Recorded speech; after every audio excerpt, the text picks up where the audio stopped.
Bienvenida na SDO Ciudad de Cavite, isang maganda at mapagpalang araw po sa ating lahat. Ngayong araw, ay sama-sama tayong nagtitipon, para sa Orientation on Hiring Guidelines, para sa non-teaching, related teaching, at school administration personnel. Bilang pagsisimula ng ating programa, inaanyayahan ko po ang lahat na magsitayo, upang bigyang dangal ang ating bansa, sa pamamagitan ng pag-awit, ng lupang hinirang, na susundan naman, ng isang taimtim na panalangin.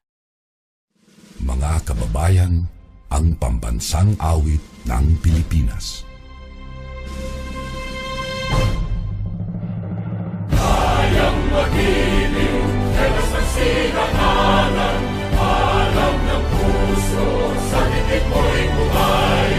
Lupang hinirang, tuyag ka ng magiting, sa mandulupin, di ka pasisingil, sa dagatang tutok sa simoy at sa langit kong pagaw, ay hinagang tulad, awit sa pagkayang minamahal.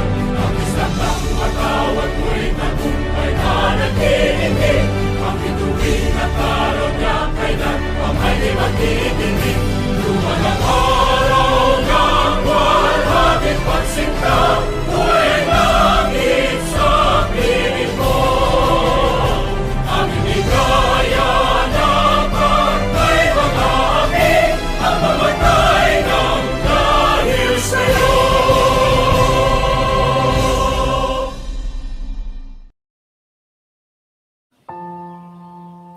Panginoong Diyos, kami po ay lumalapit sa inyo ng may mapagpakumbabang puso. Hinihiling po namin ang inyong paggabay at karunungan sa pagsisimula ng aming gawain. O Diyos, nawa ay pagpalain mo po ang bawat isa at pumagitna ka po sa amin sa araw na ito. Nawa ang gawain na ito ay maging daan upang kami ay magkaroon ng karagdagang kaalaman na tutulong sa amin upang kami ay mas lumago at kami ay magkaroon pa ng mas maayos na relasyon sa bawat isa.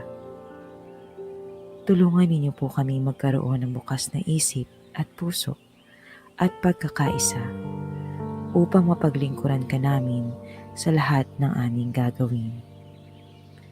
Bigyan ninyo po kami ng lakas upang masunod ang inyong nais sa aming buhay. At gamitin ang mga talento na ibinigay mo upang makatulong sa aming kapwa. Idinadalangin namin ang lahat ng ito sa pangalan ni Jesus. Amen. Sa puntong ito, atin na pong simulan ang pangunahing bahagi ng ating gawain, ang Orientation on Hiring Guidelines. Muli nating ipinaalala na ito ay nakabatay sa DepEd Order No. 007, Series, 2023, na naglalayong itaguyod ang patas at tapat na proseso sa pagpili at pag-hire ng ating mga non-teaching at related teaching personnel, gayon din ng school administration staff. Para sa maayos na daloy ng ating programa, hinihiling po namin na isulat muna sa inyong papel ang inyong mga katanungan. Ang mga ito po ay ating tatalakayin at bibigyang linaw sa takdang oras pagkatapos ng oryentasyon. Mga pangunahing layunin ng DepEd Order 7, Series, 2023, ipatupad ang mga prinsipyo ng merit, fitness, competence, equal opportunity, transparency, at accountability sa proseso ng pagkuha ng mga tauhan. Masiguro ang tamang tao sa tamang posisyon sa tamang panahon, upang tugunan ang mga hamon ng ika-21 siglo habang isinusulong ang serbisyo edukasyonal na kalidad, abot kamay, at makabuluhan. Magbigay ng malinaw na mga alituntunin, pamamaraan, at batayan, kabilang ang criteria at point system, para sa pagkuha at promosyon ng Teacher 1, Kindergarten hanggang Senior High School, School Administration Positions, Related Teaching Positions, at Non-Teaching Positions. Palitan at unang balangkas ang mga lumang patakaran ukol sa pagkuha ng mga guro at kawani, tulad ng DepEd Orders No. 2, 50, 85, 16, at iba pa. Sa kabuuan, hinahangad ng DupIto, Series 2023 na gawing mas patas, propesyonal, at epektibo ang pagkuha ng mga tauhan sa DepEd, batay sa kakayahan at karapat-dapat, hindi batay sa pakikipagkilala o iba pang pamamaraang hindi transparent. Ang Human Resource Merit Promotion and Selection Board, HRMPSB, ay tumutulong sa appointing officer o authority upang matiyak ang patas, objektibo, at sistematikong pagpili ng mga kandidato para sa appointment. Tungkulin ng HRMPSB na suriin at pag-usapan ang mga kwalifikasyon ng lahat ng kandidato alinsunod sa mga pulisya ng DepEd, Omnibus Rules on Appointments and Other Human Resource Actions, ORA, at iba pang kaugnay na gabay sa pag-hire. Nagsasagawa ito ng sistematikong pagtatasa ng kakayahan ng mga aplikante, nagsasagawa ng karagdagang pagsusuri gaya ng eksaminasyon, skills test, at behavioral event interview, BEI, at nagsusumite ng Comparative Assessment Results, CAR, or CAR-RQA, kasama ang Minutes of Deliberation, na nagtatampok sa nangungunang 5 o mas kaunting kandidato para sa appointing authority. Sa buong proseso, inaasahang mapanatili ng HRMPSB ang pagiging patas at walang kinikilingan, at tumugon ng maayos sa mga katanungan o reklamo kaugnay ng resulta ng pagsusuri. Ngayon naman, ang komposisyon ng Division Human Resource Merit Promotion and Selection Board, HRMPSB, para sa non-teaching, related teaching, at school administration positions ay binubuo ng mga sumusunod, ang Assistant Schools Division Superintendent, bilang tagapangulo ng HRMPSB, ang Administrative Officer 5 ng Administrative Section, ang Administrative Officer 4 HRMO2, kasama rin sa komposisyon ng HRMPSB ang mga sumusunod na kinatawan depende sa uri ng posisyon na pinag-a-applyan. Kinatawan ng National Employees Union, kung ang aplikante ay mula sa non-teaching positions, punong guro o division head, kung ang aplikante ay para sa related teaching positions, at pangulo ng mga punong guro, kung ang posisyon ay kabilang sa school administration. Nais kong ibahagi sa inyo paano nagsisimula at paano umuusad at pagpoproseso sa pag-hire ng mga aplikante sa ating sangay. Nagsisimula ito sa pag-post sa bulletin ng Civil Service Commission at ito naman ay kanilang ipapas sa kanilang W website na tatagal ng 10 araw. Susundan naman ito ng paglalabas ng isang division memorandum na naglalaman ng announcement of vacancy. Ang nasabing anunsyo ay mananatiling bukas sa loob ng 15 araw upang mabigyan ng sapat na panahon ang mga nagnanais na aplikante na makapaghanda, makapag-ayos, at makapagsumite ng kanilang aplikasyon. Ang mga aplikasyon ay dapat isumite sa records section kung ang bakanteng posisyon ay nasa Schools Division Office, at sa kani-kanyang paaralan naman kung ang bakante ay nasa school level. Narito ang mga kinakailangang dokumento na kailangang isumite sa ating application.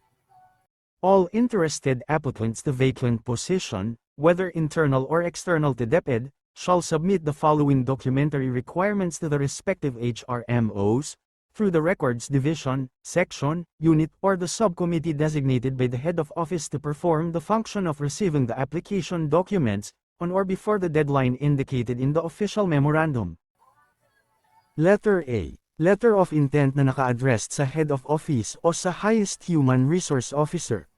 Letter B. Duly accomplished personal data sheet TDS CS form number 212, revised 2025, at work experience sheet, if applicable. Letter C. Photocopy ng valid at updated TRC license o ID, if applicable. Letter D. Photocopy ng certificate of eligibility or report rating, if applicable.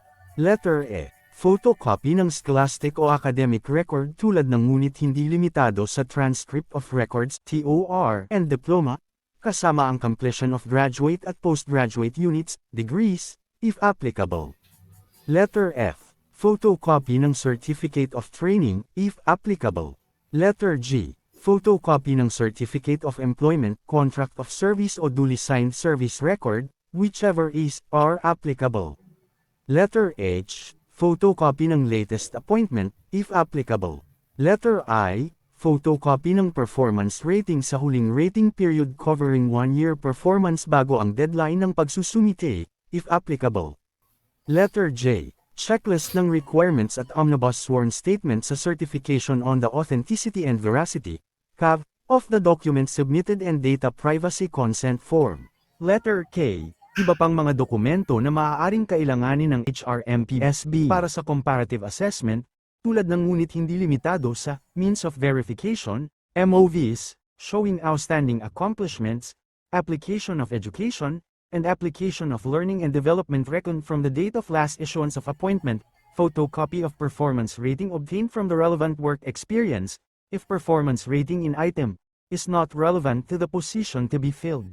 Tandaan, ang sinumang individual na hindi nakapagsumite ng kumpletong itinatakdang dokumento, mula sa letrang A hanggang J, sa itinakdang petsa ng pagsusumite na nakasaad sa opisyal na memorandum ay hindi maisasama sa talaan ng mga opisyal na aplikante. Wala na ring karagdagang dokumento ang tatanggapin matapos ang itinakdang deadline, alinsunod sa nasabing opisyal na memorandum, susundan ito ng initial evaluation, kung saan susuriin ng Human Resource Management Officer, HRMO, ang lahat ng isinumiteng dokumento upang matiyak kung ang aplikante ay nakatugon sa basic qualification standards na itinakda ng Civil Service Commission para sa posisyong ina-applyan. Bawat aplikante ay bibigyan ng kanilang sariling application code upang mapangalagaan ang kanilang data privacy tuwing maglalabas ng mga memorandum at magpo-post sa mga conspicuous places.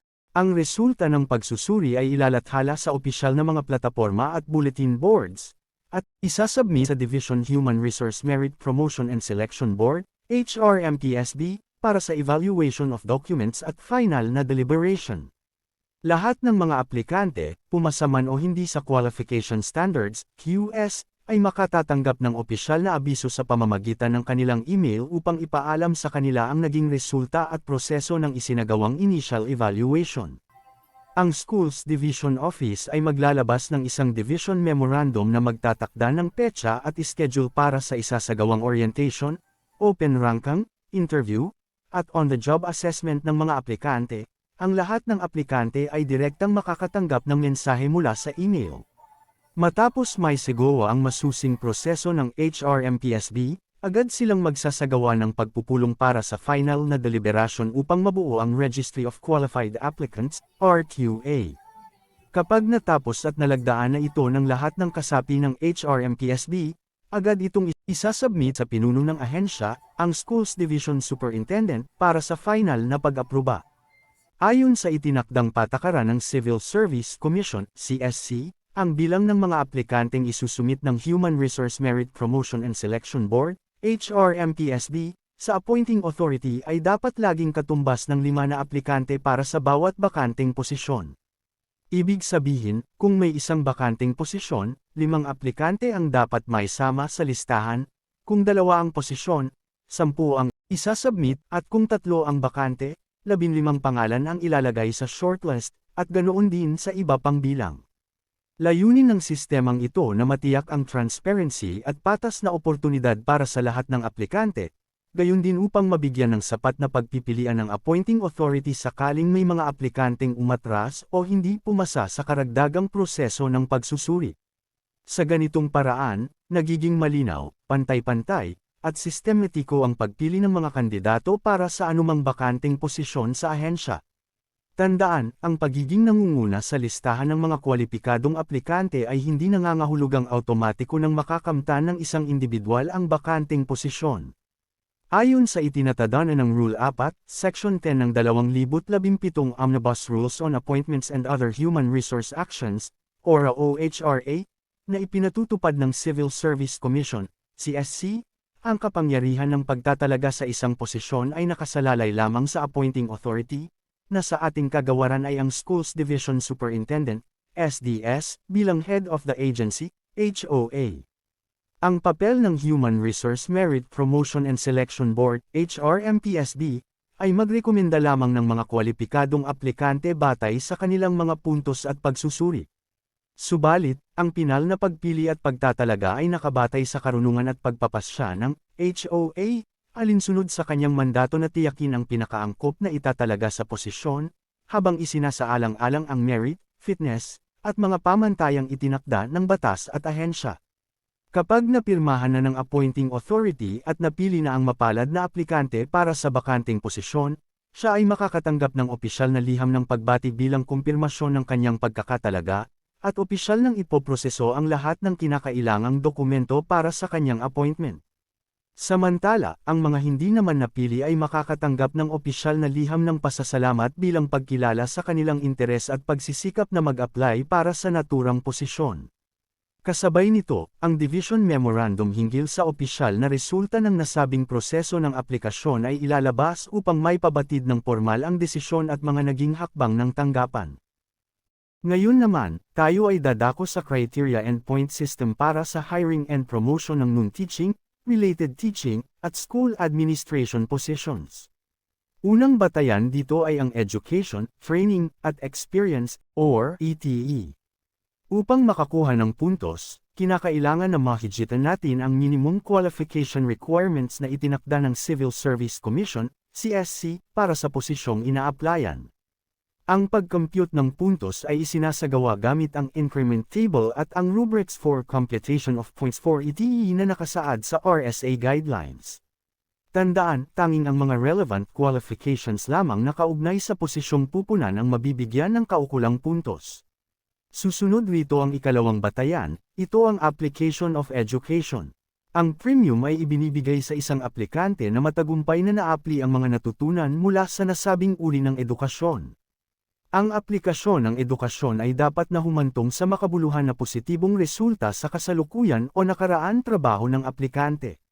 At ang huling batayan ay ang application of L&D, mga napatunayang tagumpay ng mga natutunang natamo mula sa mga interbensyon ng Human Resource Development, HRD, na ginawa, dinaluhan ng aplikante na dapat na humantong sa makabuluhan na positibong resulta sa kanilang kasalukuyan o nakaraang trabaho. Susundan ito ng kriteria sa pagbibigay ng puntos sa mga kategoryang a-applyan ng mga aplikante. Narito ang mga kriteria sa bawat kategorya. A. Education. B. Training. C. Experience. D. Performance. E. Outstanding accomplishment. F. Application of education. G. Application of learning and development. H. Potential Written Test, BEI, Work Sample Test. Ang mga kriteryang ito ay binubuo ng 100 puntos. Narito ang point system para non-teaching positions. Ang mga puntos na itinalaga sa bawat pamantayan ay dapat mag-iba mula sa isang hanay ng sweldo patungo sa isa pa, na nagbibigay ng premium sa mga partikular na pamantayan na mas nauugnay sa posisyon na pupunan. Dahil dito, para sa mga posisyon sa General Services, mas mataas na premium ang ibinibigay sa potensyal, 55 puntos, at karanasan, 20 puntos, kaysa sa iba pang pamantayan. Katulad nito, ang mga chief positions, SG24, ay nagbibigay ng higit na pagtuon sa nakaraang pagganap, 20 puntos, potensyal, 20 puntos, at karanasan, 15 puntos. Ngayon naman para sa point system ng related teaching positions. Katulad sa non-teaching position, ang mga puntos na ina-assign sa bawat pamantayan ay dapat mag-iba mula sa isang hanay ng sweldo patungo sa isa pa, na nagbibigay ng premium sa mga specific na criteria na mas nauugnay sa posisyon na pupunan. At ang panghuling point system natin ay ang school administration positions. Ang mga puntos na inassign sa bawat pamantayan ay hindi nag-iiba-iba dahil ang mga inaasahang kwalifikasyon ay halos pareho sa lahat ng posisyon ng principal ng paaralan sa ilalim ng School Administration Job Group. Tayo naman po ay dumako sa halimbawa ng qualification standards na sinet ng Civil Service Commission. Makikita po natin ang kolum ng posisyon at 4 na qualification standards para sa mga nasabing posisyon. Makikita rin natin ito sa Civil Service Portal kung saan ang ilan sa ating mga applicants na nandirito ay ang naging basihan nila upang magkaroon ng interes sa pag-apply sa ating sangay. Kapag ang isa sa alinmang qualifications na nakasaad sa bawat qualification standards na nakalaan para sa bawat posisyon ay hindi na-meet in dokumento ng applicant ay hindi na masasama sa susunod na process, ito ay ang deliberation of documents na ginagawa ng ating Division Personnel Selection Board. Ibig lamang pong sabihin na ang mga applicants ay madi-disqualified na para sa posisyon, ngunit bago pa man ito ma-disqualify dumaraan pa ito sa isang masusi at mahabang process. Sinisiguro ng ating PSB na walang makaliligtaan, tama at patas ang magiging desisyon bago pa ito sulatan sa kanilang mga email address. Narito naman ang rubrics para sa pag-compute ng education, training, at experience o ETE, ang mga puntos para sa ETE, na naaayon sa mga kwalifikasyon ng aplikante na lampas sa QS, ay kukwentahin gamit ang increments table at ang rubrics para sa pagkalkula ng mga puntos para sa ETE. Paalala, tanging ang mga kwalipikasyon na may kaugnayan sa posisyon na pupunan ang dapat bigyan ng mga puntos. Ang increment table ay isang tool na ginagamit sa pagtukoy ng mga incremental na puntos sa edukasyon, pagsasanay, at karanasang nakuha ng aplikante na lumampas sa minimum na kinakailangan sa bawat CSC-approved qualification standards, QS. Halimbawa, ang school ay naghahanap ng administrative assistant to, bookkeeper, narito ang halimbawa ng isang aplikante. Ngayon naman tayo ay dadako na kung paano napupuntusan ang mga dokumento, batay sa pinakamababang QS ng posisyong pupunan. Ang HRMPSB ay dapat tukuyin ang baseline level para sa pag-compute ng mga puntos para sa ETE gamit ang increments table. Dapat din tukuyin ng HRMPSB ang antas ng mga kwalifikasyon ng mga aplikante gamit ang increments table. Pagkatapos matukoy ang antas ng baseline, ang HRMPSB ay dapat magkwenta para sa mga increment ng aktwal na mga kwalifikasyon ng aplikante batay sa isinumiting mga kinakailangan sa dokumentaryo. Ang increment ay dapat sumangguni sa pagkakaiba sa pagitan ng aktwal na antas ng kwalifikasyon ng aplikante at ang kaukulang antas ng minimum, baseline, na kinakailangan ng QS ng posisyon na pupunan, meeting the minimum, baseline, QS requirements for education, training, and experience shall be given 0 points. Pagkatapos kalkulahin ang bilang ng mga increment mula sa minimum, baseline, na kinakailangan sa QS, ang mga katumbas na puntos na nakuha ng aplikante para sa ETE ay tutukayin gamit ang rubrics para sa pagkalkula ng mga puntos para sa edukasyon, pagsasanay, at karanasan. Ngayong tapos na tayo sa ETE na may katumbas na 30 points, alamin na natin ang natitirang 70 points. Tayo ay ako na sa performance. Ito ay ang assessment kung paano ginagampanan o naisasagawa ang mga gawain, tungkulin at responsibilidad na pinatutunayan ng dokumento ng rating ng pagganap o iba pang paraan ng pagpapatunay. Ang isang aplikante sa isang posisyon na nangangailangan ng prior work experience ay dapat magsumite ng pinakahuling rating ng performance na sino-cover ang isang taong performance sa kasalukuyan at nakaraang trabaho o posisyon na may kaugnayan sa posisyon na pupunan. Para sa mga posisyon na hindi nangangailangan ng previous experience, ang performance ay maaaring sumangguni sa mga nakamit na pang-akademiko, mga rating ng board exam, o mga katulad na hakbang. Paalala, ang mga aplikanteng nag-a-apply para sa mga posisyong may karanasang kinakailangan pero walang available na PR, halimbawa, ang kumpanya ay hindi nagbibigay ng PR, job order, at iba pa, ay makakakuha ng 0 na marka. Isa sa alang-alang ang panukalang proxy kung walang rating ng pagganap. 4 positions with no experience. Requirement: Board Exam Rating, CS Exam Rating, General Weighted Average (GW), A, in the highest grade level attained transmuted to a percentage scale, 4 General Services positions, 4 positions with no eligibility requirement. Paalala, ang isang aplikante na may prior experience na nag-apply sa isang posisyon na hindi nangangailangan ng karanasan, ang kanyang rating sa pagganap ay magiging batayan para sa pagbibigay ng mga puntos. Susundan ito ng outstanding accomplishments. Ang outstanding accomplishment ay ang mga karapat-dapat na kontribusyon ng mga aplikante, tulad ng mga ideya, imbensyon, o pagtuklas na nararapat na kinikilala ng awtorisadong katawan, na may direktang link sa KRA ng kasalukuyang, nakaraang posisyon ng aplikante. Dapat na humantong sa mga positibong resulta sa lugar ng trabaho sa pamamagitan ng pagtaas ng ekonomiya sa operasyon, pagtaas ng produksyon at o pinabuting mga pamantayan sa pagtatrabaho. Narito ang update ng ating criteria table. Narito ang components ng outstanding accomplishments. Ipapakita natin dito ang tatlong parte ng outstanding accomplishment. Una, citation and commendation applies to general services positions. Ikalawa, academic or inter-school awards applies to applicants with no or less than 1 year experience. Ikatlo, outstanding employee awards applies to applicants with prior experience, or those applying to positions with experience requirement. Narito ang means of verification ng bawat isa.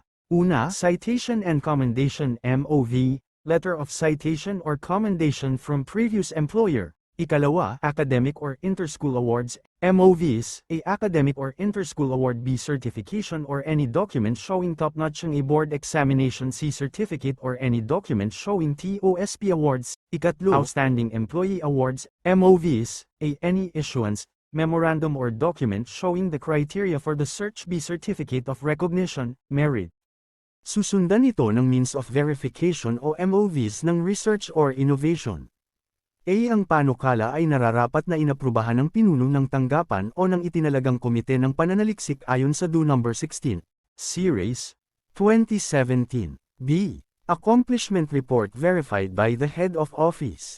C. Certification of the utilization of the innovation sa loob ng paaralan, opisina na nararapat na nilagdaan ng pinuno ng tanggapan. D. Certification of adoption by another school, office duly signed by the Head of Office. E. Proof of citation by other researchers whose studies research is likewise approved by competent authority, of the concept PRSECO and the developed of the research. Kasunod nito ay ang MOVs ng Subject Matter Expert, NTWG or Committee Membership. A. Issuance Memorandum showing the membership. B. Certificate of Participation or Attendance, N. C. Output Adoption by the organization, DepEd. Kasunod naman dito ay ang MOVs ng Resource Speakership Learning Facilitation. A. Issuance Memorandum, Invitation, Training Matrix. B. Certificate of Recognition, Merit Commendation, N. C. Slide Deck PRSECOND Used and/or Session Guide. At ang panghuli ay ang MOVs ng NIP Accredited Learning Facilitator. A. Certificate of Recognition as Learning Facilitator issued by NIP in the region. B. Certificate of Accreditation as Learning Facilitator issued by NIP Central Office. Ngayon naman ay ang application of education ang kontribusyon na ginawa ng isang aplikante sa kanilang lugar ng trabaho bilang resulta ng kanilang mga natutunan mula sa kanilang pag-aaral. Ang mga puntos ay dapat ibigay sa isang aplikante na matagumpay na nag-apply ang mga natutunang natamo sa anumang anyo ng mataas na edukasyon na natamo, dapat na humantong sa makabuluhan positibong resulta sa kasalukuyang o nakaraang gawain, para sa posisyong walang karanasan and requirement ay in general weighted average in the highest grade level earned na kukuhanan ng verification gamit ang transcript of records, diploma, at special order from CHED o certification, para naman sa posisyong may kinakailangan sa karanasan, kakailanganin ng action plan approved by the head of agency, accomplishment report verified by the head of agency at certification of the utilization o adoption signed by the authority concerned. Narito ang rubrics ng pag-compute para sa positions with no experience and with experience. Application of L&D isang napatunayang tagumpay ng mga pag-aaral na kuha mula sa HRD interventions tapos o dinaluhan na dapat na humantong sa makabuluhang positibong resulta sa kasalukuyan o nakaraang trabaho ng aplikante. Para sa general services positions tayo ay babase sa numero ng pagsasanay, ito ang rubrics na susundin para sa general services positions.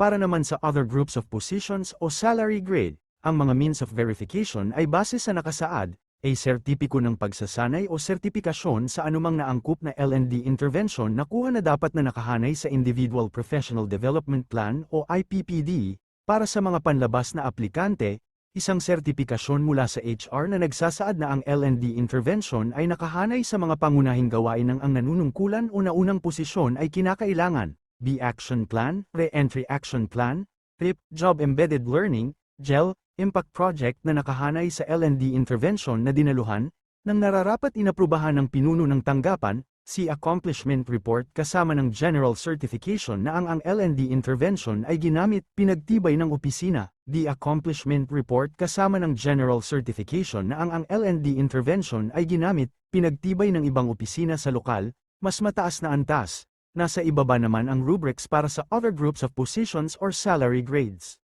Ngayon tayo naman ay dumako na sa potential. Ang potential ay ang kakayahan ng isang aplikante na gampanan ang kanyang tungkulin at responsibilidad sa posisyon na kinakailangan punan. Ang potential ay may tatlong parte.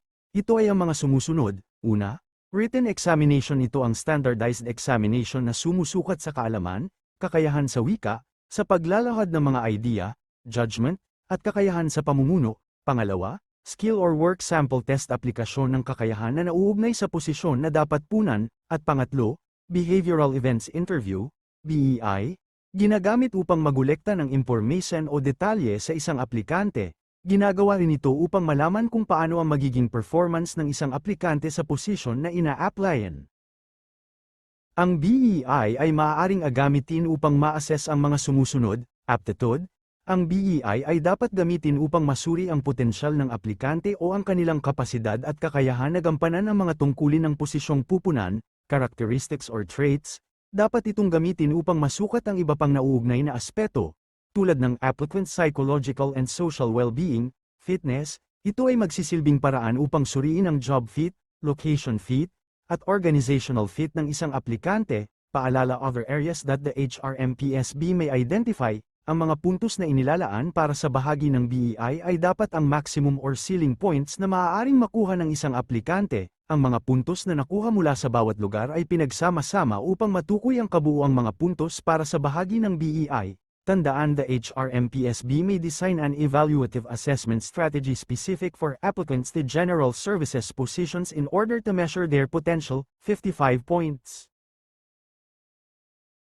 Ngayong tapos na tayo sa criteria at point system ng non-teaching positions, tayo naman ay dumako na sa related teaching at school administration positions. Ang MOVAS at ang pagko-compute ng mga puntos ay halos pareho lamang, maliban sa walang general service positions under related teaching. The weight allocation is different, kaya kailangan mag-adjust ang rubrics para sa outstanding accomplishments, application of education, application of L&D, at potential. Narito ang outstanding accomplishment para sa related teaching. A. Academic or inter-school awards. Applies to applicants with no or less than 1 year of experience. B. Outstanding employee awards. Applies to applicants with prior experience, or those applying to positions with an experience requirement. Susundan ito ng means of verification o MOVs ng research or innovation. A. Ang panukala ay nararapat na inaprubahan ng pinuno ng tanggapan o ng itinalagang komite ng pananaliksik ayon sa DO No. 16, Series 2017. B. Accomplishment report verified by the head of office. C. Certification of the utilization of the innovation sa loob ng paaralan, opisina na nararapat na nilagdaan ng pinuno ng tanggapan. D. Certification of adoption by another school, office duly signed by the head of office. E. Proof of citation by other researchers whose studies research is likewise approved by competent authority, of the concept PRSECOND developed of the research. Para sa posisyong walang karanasan and requirement ay in general weighted average in the highest grade level earned na kukuhanan ng verification gamit ang transcript of records, diploma, at special order from CHED o certification. Narito ang rubrics ng pag-compute para sa positions with no experience. Para naman sa posisyong may kinakailangan sa karanasan, kakailanganin ng action plan approved by the head of agency, accomplishment report verified by the head of agency at certification of the utilization o adoption signed by the authority concerned. Ang mga means of verification ay base sa nakasaad, a sertipiko ng pagsasanay o sertipikasyon sa anumang naangkop na L&D intervention na kuha na dapat na nakahanay sa Individual Professional Development Plan o IPPD. Para sa mga panlabas na aplikante, isang sertipikasyon mula sa HR na nagsasaad na ang L&D intervention ay nakahanay sa mga pangunahing gawain ng ang nanunungkulan o naunang posisyon ay kinakailangan. B. Action Plan, Re-Entry Action Plan, RIP, Job Embedded Learning, GEL, Impact Project na nakahanay sa L&D intervention na dinaluhan, nang nararapat inaprubahan ng pinuno ng tanggapan. Si Accomplishment Report kasama ng General Certification na ang L&D intervention ay ginamit, pinagtibay ng opisina. The Accomplishment Report kasama ng General Certification na ang L&D intervention ay ginamit, pinagtibay ng ibang opisina sa lokal, mas mataas na antas. Narito and weight allocation para sa school administration positions.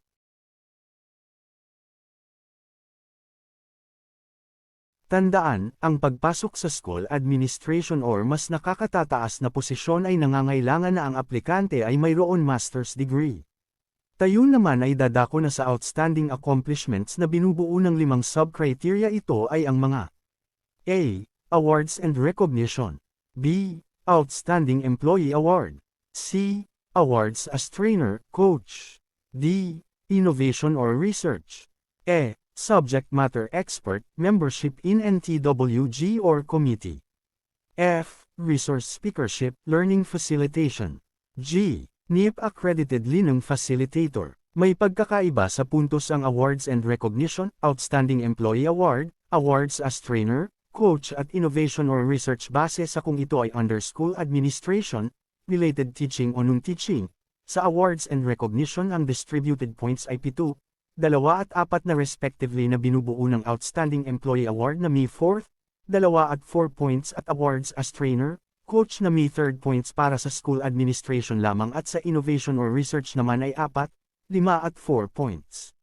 Narito and means of verification o MOVs ng Outstanding Employee Award at Award as Trainer or Coach. Ang MOVs ng Outstanding Employee Award ay ang sumusunod. A. Any issuance, memorandum or document showing the criteria for the search. B. Certificate of Recognition or Merit. Ito naman ang rubrics para dito.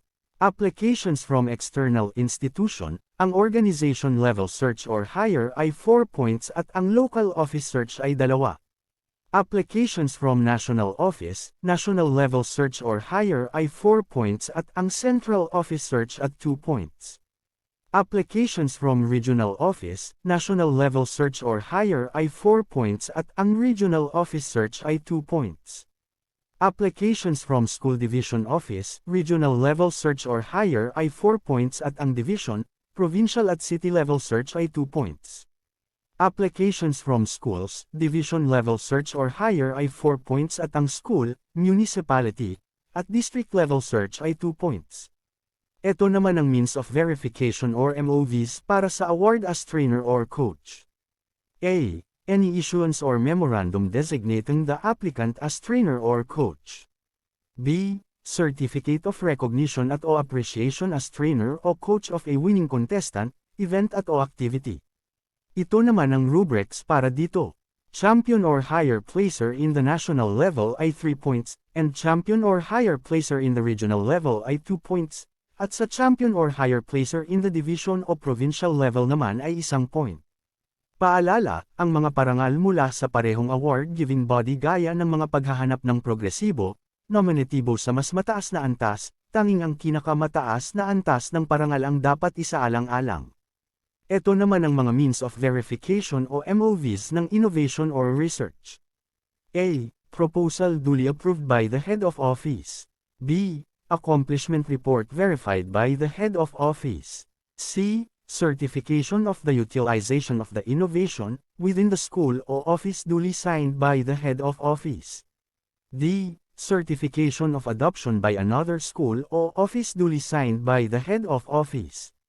E. Proof of citation by other researchers whose studies and or research is likewise approved by competent authority of the concepts developed of the research. Ito naman ang rubrics para dito. Paalala, para sa layunin ng pagkuha at appointment sa entry-level mga posisyong ng punong guro ng paaralan, ang marka ng aplikante sa Principals Test o katulad na examination na nationally administered ng DepEd ang magiging batayan sa pag-score ng bahagi sa nakasulat na pagsusuri, 10 points. Isa pang paalala, para sa promosyon at appointment sa mas mataas na principal positions, ang HRMPSB o subject matter experts na maaaring hilingin ng HRMPSB ay dapat bumuo ng isang nakasulat na pagsusuri na dapat maging batayan para sa pag-score ng bahagi sa nakasulat na pagsusulit, 5 points. Dito na po nagtatapos ang ating discussion, maraming salamat po sa pakikinig.